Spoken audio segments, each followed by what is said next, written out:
Now, because Dart language and many new programming languages that have been emerging, they really focus on being very minimalistic. What that means is there are different ways in which we can minimize the code that we're writing to achieve a certain thing, right? For instance, a good example would be if we are creating a function, let's say this function is a string type, right? And returns a name. Let's say get name. And what we can do here is if we know that the only thing that this thing is returning is just something, a name, a string, I can just go ahead and say like this. Notice what I did. I said equal and greater than sign. What that means, it means return these expression. Which expression is it? Is whatever we're going to put here. I'm going to say James Bond. And we're back to James Bond again. If you have been following me and do my courses, you've noticed I use a lot of James Bond. I don't know why. But in any case, that is what you can do, right? So you can use this expression here, so greater or equal, and then greater than sign to say that this is the expression that you're returning, which is this James Bond.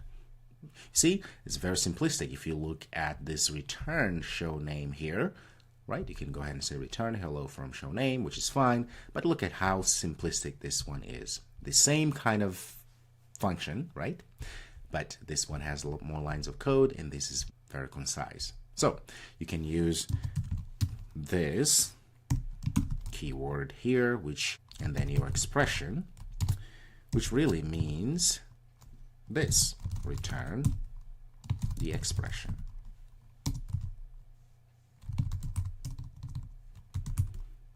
Right?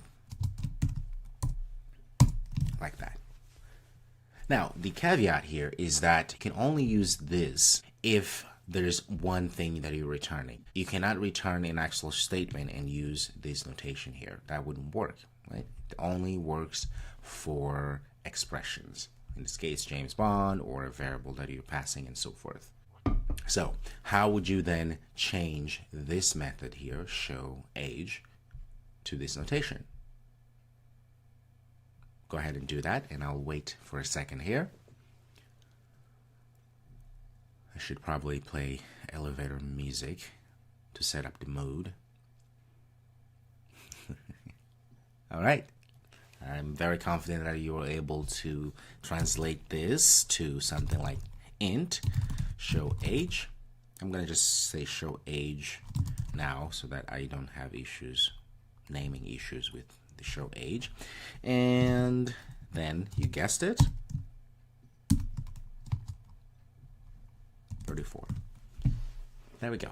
So if you're able to do this, hooray, congratulations, you are the smartest person I've ever known. All right. Okay, so but does this make sense though? Is this making sense? Do you see the difference here? If not, please let me know in the forums, and then I'll explain further. But it's really easy to really understand and see the differences, and also why is this important. You know, if we are going for simplicity and for code reduction, if you will, right? Instead of being a verbose, which means you have to write a lot of code to achieve something, if there's shortcuts that we can use, we are going to take advantage of it. All right, with that said, I will see you in the next video.